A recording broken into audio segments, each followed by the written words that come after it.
Guys, welcome to Build with Mr. Lee. In today's tutorial, we are going to be creating our first table for our Tushy blog using the database tables.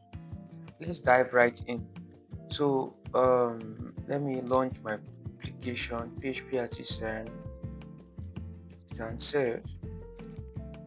Then this one is launched on port 118 8000. So in this case, the last time we actually returned use our welcome controller to return a view called welcome.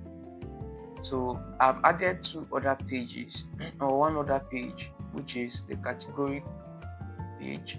So if I click on categories, I've added the categories page. This category page can be found also in the template. If you've not did your template, you can check out my video how to add HTML templates to Laravel project. Is shown on the screen. So I want to remove this drop down, and I want, once I click on home, it should take me to the home page. Then if I come to more and I click on categories, it should take me to categories page. So how to do that is very simple. You go to your web.php file and you give it a name. For the home page, I'm calling it welcome, and for the, if I let me change it to home, so call the home page home.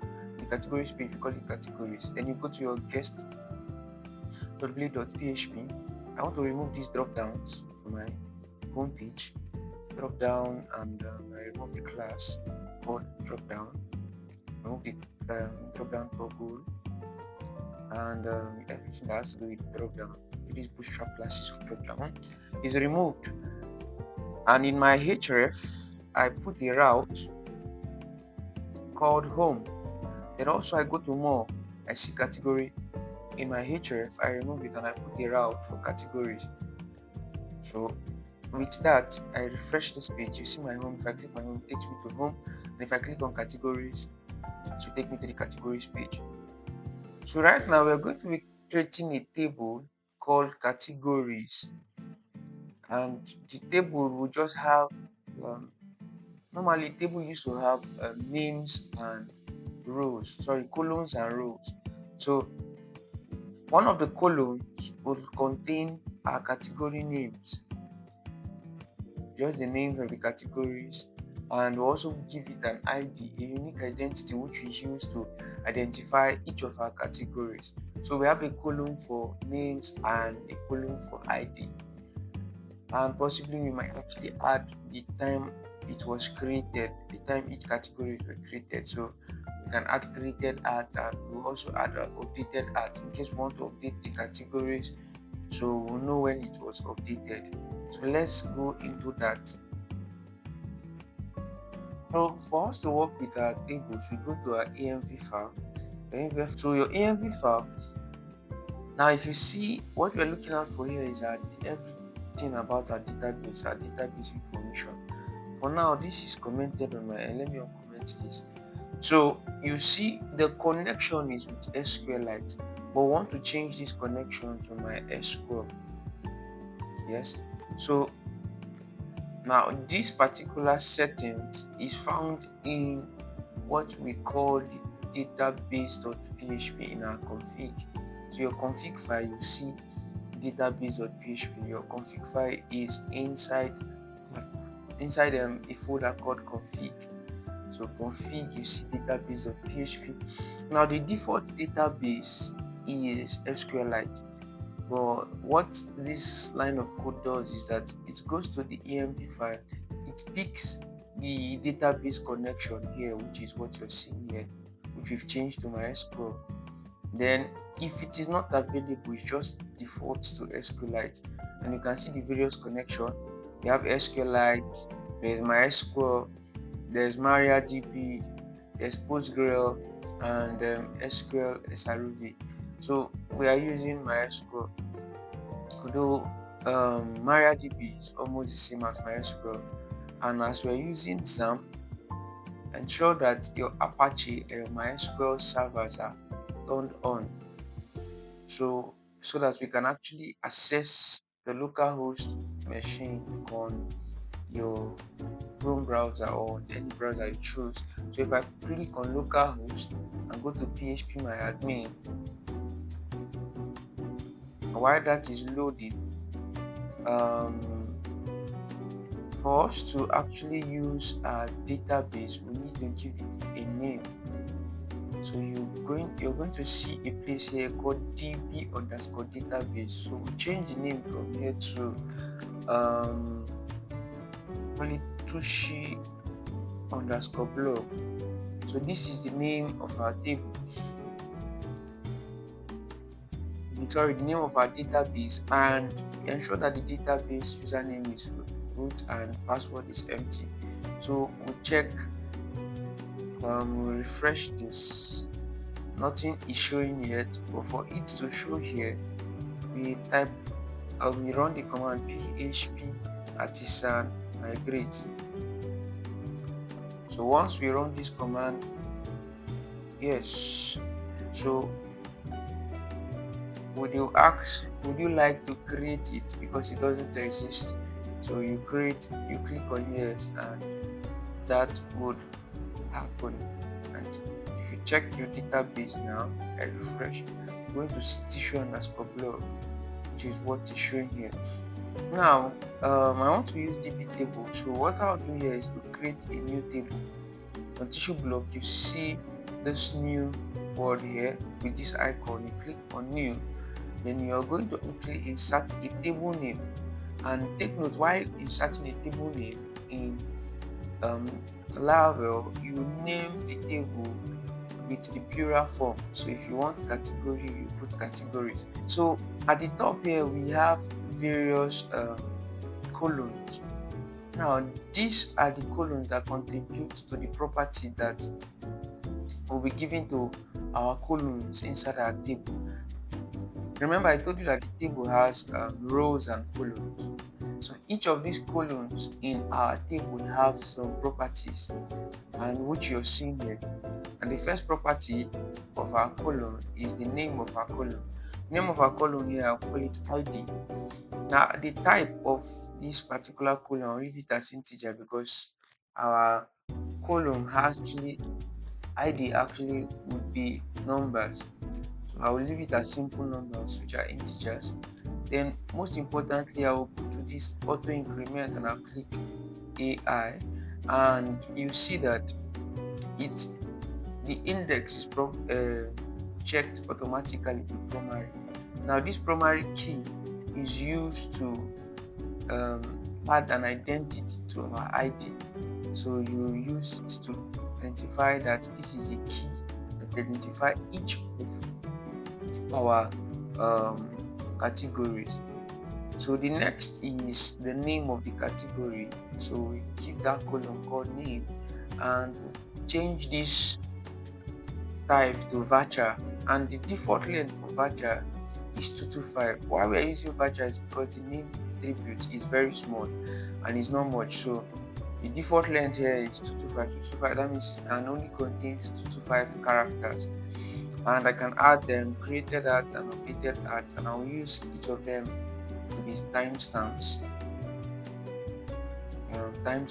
And default for timestamps is normal current timestamp.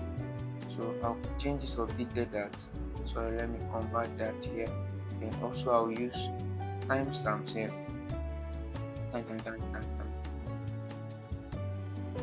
We'll call it timestamp. And after that, you can actually preview SQL. If you tell the trade the SQL code, click table, blog, the categories and all that. So you click on save. So once you click on save, you check your structure, you see the ID and it has a key to it and it has its value, auto increment and created that and updated that. So if you check browse, you can actually see your table. Your table has ID. These are the columns of your table: ID, name, created at, and updated at. So if I want to insert values to my database, I click on this. You see this menu here at the top. I click on insert. So right now I want to put these various the categories, these names, category name into my categories table. So I'll come here. I have empty boxes for the name, so I put the name here. The name here is first name here is let me use tech. First name here is tech, and for the timestamp I choose the time I'm adding it. Updated and I choose the same time. Then let me call the next one culture. I'll just have 4 of them for the moment. The timestamp the same thing. I choose time. If you observe timestamps, choose both date and time. Let me increase this table to 4. For you to increase it, you click, you type 4 and you press enter. So more extra rows has been added. So I would be next. I put business, business, and I add the timestamp. You created that time. You updated that. Created that. And this I'll put at work.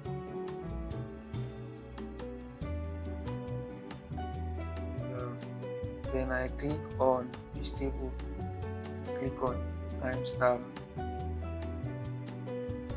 click on updated at. Then once I'm done, I click on go.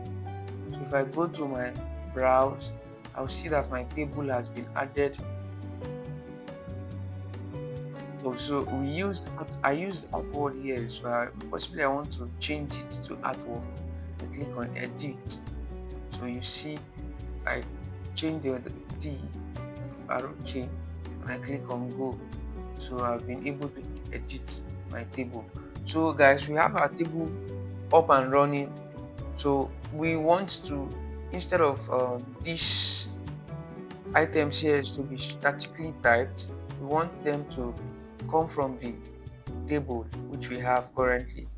So we want them to be dynamically typed. So we go to our controllers, the controller that returned our category page, and inside this controller we are going to be introducing a variable called categories that will house all the categories, all the items from our database. So for us to actually get items from our database, we use our DB tables. And the DB table here is the table we are getting is categories. So after we get the table categories, we are going to use this keyword get. So the get is more like you're going into the categories tables and you're getting it as a collection. The collection is more like an array, but an array with additional features.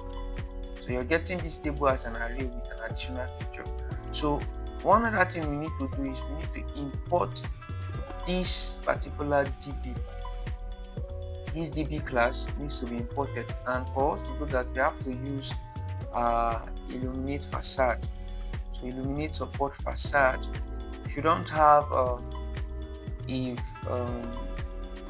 extension to actually import this by clicking Ctrl space, you can actually type it on the head of your PHP tag. So use Illuminate support facades DB. So once that has been done, then we are going to compact our variable categories. This is categories.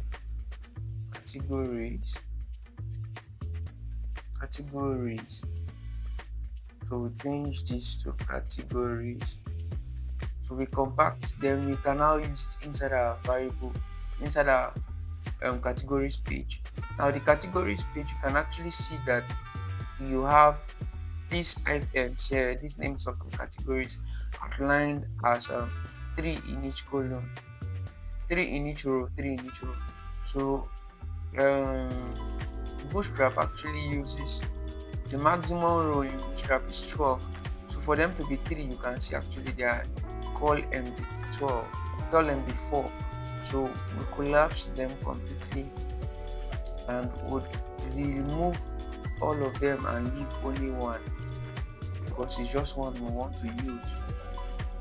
So we remove all these statically typed tables and we want to introduce a dynamically typed table. So for us to do that, we are going to look through the array or look through the collections like I've called it. So for you to look through a collection, you use a for each loop. Now I can actually type it for each, which is a for each directive, play directive, and do this. Or I can use my extension I have, which is the Laravel snippet extension. If you check your edition, for you to use that extension, you download Laravel extension pack. It has what you call blade snippet. So I would use B column for each. So once I click on B column for each, you see for each collection is item. So the collections here we're looking at is their categories table, which is stored in a variable called categories, and we'll change it to the item is category. So we are picking out each individual categories as category. So now instead of having it work here, we'll change the artwork and we'll get the name from the database. So category name. So once we are done with this, you refresh our page, you're going to see that the items are now coming from our database. Like you see tech, culture, business, artwork. That's what is showing here. Now this one here won't actually touch it. This represents the number of posts that has a category as tech. We'll actually do that later in this video, but for now we can actually see that our categories are shown here. For now, we want to actually arrange it alphabetically, and for us to do that, we still go to our welcome controller and we add an extra column here. It's called order by. Order it by the name, and we'll use something called ascending. Ascending means you should start from A before it gets to then A to Z. So we order by name ascending. You see it is rearranged alphabetically. And let's say we want to add more tables, you go to your insert here and you insert more. Let's say I want to put economy and add the timestamp. Add the timestamp, created that and updated that, and here I call geography. So I add the timestamp. Timestamp have been added, and after everything, I click on go. So two more items have been added, two more rows have been added to our table. So you refresh here, you're going to see them here. So that's it for this adding the tables using DB tables. I'll see you in my next video. In my next video, we are going to be looking at tables using Eloquent. So thank you guys for staying to this time. If you enjoyed the video, hit the like button and also subscribe to my channel. Comment if you have a question. See you in my next video.